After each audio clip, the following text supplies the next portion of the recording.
Et yo les potes, j'espère que vous allez bien parce qu'aujourd'hui on va parler d'un animé qui vient de sortir et qui pourtant fait déjà forte impression. J'ai pas encore vu énormément de vidéos en parler et encore moins en français, alors du coup je vais en profiter pour vous faire part de mon avis. Allez, sans plus tarder les gars, on va parler de Somali Tomori no Komi-sama.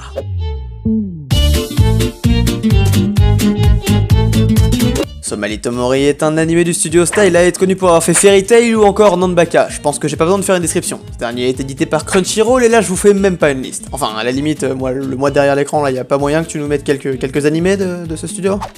Merci à toi. Plus sérieusement, Somali Tomori est un animé dit drame, fantastique et aventure. Dans celui-ci, on va y retrouver un golem qui en l'occurrence est gardien de la forêt. Un jour, il va trouver une jeune fille qui va décider d'adopter, il la nommera donc Somali. D'ailleurs, je trouve pas ça très malin d'avoir nommé une fille d'un pays déjà existant, mais bon, comme je vous l'ai dit plus tôt, il va donc décider de l'adopter pour retrouver ses parents humains. Et là je vous vois déjà venir avec vos questions du genre, mais pourquoi est-ce qu'ils en voudraient alors qu'en fait ils l'ont déjà abandonné? Eh ben c'est simple, dans cet animé on se retrouve dans un monde où il y a les humains et les autres. Et comment vous dire que les autres ne sont pas forcément le bienvenu? Ouais, parce que ces deux civilisations ont vécu pendant très longtemps dans l'inconnu. Ils se connaissaient pas, ils s'étaient jamais rencontrés, va savoir comment c'est possible, mais du jour au lendemain tout a basculé quand l'être humain a rencontré l'autre. Les êtres humains ont donc décidé de prendre les choses en main et la première chose qu'ils sont allés leur dire était « Pourquoi êtes-vous tous si différents ?» Phrase rendue extrêmement populaire par un certain Adolf Hitler qui avait dit quelques années auparavant « C'est par leur différence qu'ils méritent le ».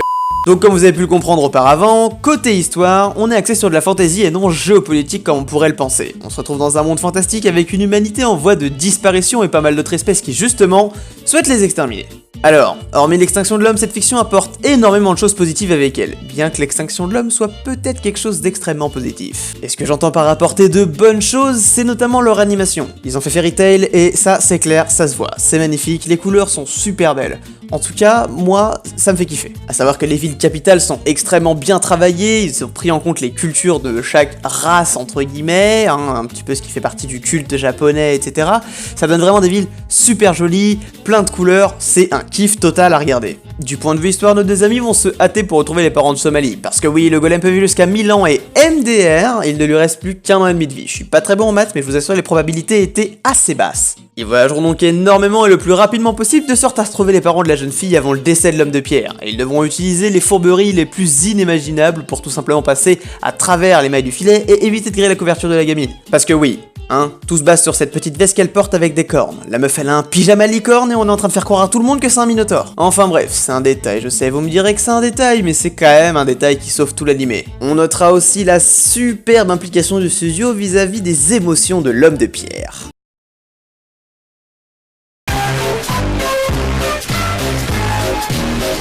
Non, en vrai je me moque, j'apprécie bien l'animé, je l'apprécie même beaucoup, même si je suis un peu dérangé et saoulé de voir qu'il y a encore un personnage principal persuadé de ne rien sentir. Bien qu'on sait pertinemment que tout ça c'est putain de faux et que le studio nous fera un putain d'épisode entier consacré à cela, où on le dira tous et on dira surtout tous à notre pote, je te l'avais dit. Enfin, bref. En tout cas, je sais que cet animé n'est pas fait pour tout le monde, c'est un animé qui fait réfléchir, qui touche les sujets compliqués que tout le monde a déjà connus. Par exemple la famille, en bien comme en mal, ou encore la guerre, tu vois de quoi je parle au final. Donc cet animé, c'est certes une fiction qui invente et exagère pas mal de choses, mais qui tout de même sous-entend pas mal de trucs et de sujets problématiques de nos jours. Alors ouais, je sais que si tu cherches des combats, de l'action et tout ce qui concerne les shonen, je pense pas que tu sois sur la meilleure vidéo possible. Par contre, n'hésite pas à aller voir les précédentes, il y en a quelques-unes qui parlent de ce genre de sujet. En tout cas, j'espère que cette vidéo vous a plu et que celle-ci vous a donné envie d'aller check l'animé parce que c'est vraiment le but de ce que je fais. Après l'argent et les femmes évidemment.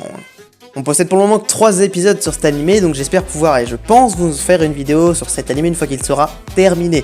Sur ce, j'espère que celle-ci vous a plu comme je vous l'ai dit auparavant. Ça me fait plaisir de vous avoir reparlé et d'avoir fait une vidéo sur un animé qui me plaît énormément en l'occurrence. Et donc n'oubliez pas, toutes les semaines, tous les mardis, une vidéo sur la chaîne. N'hésitez pas à vous abonner si ce n'est pas déjà fait, likez pour me faire part de votre avis et surtout partager, c'est absolument important pour nous, ça fait tout notre référencement et ça prend 10 petites secondes de votre temps et encore. Allez, ciao ciao, force à vous pendant la période de gastro et à mardi prochain.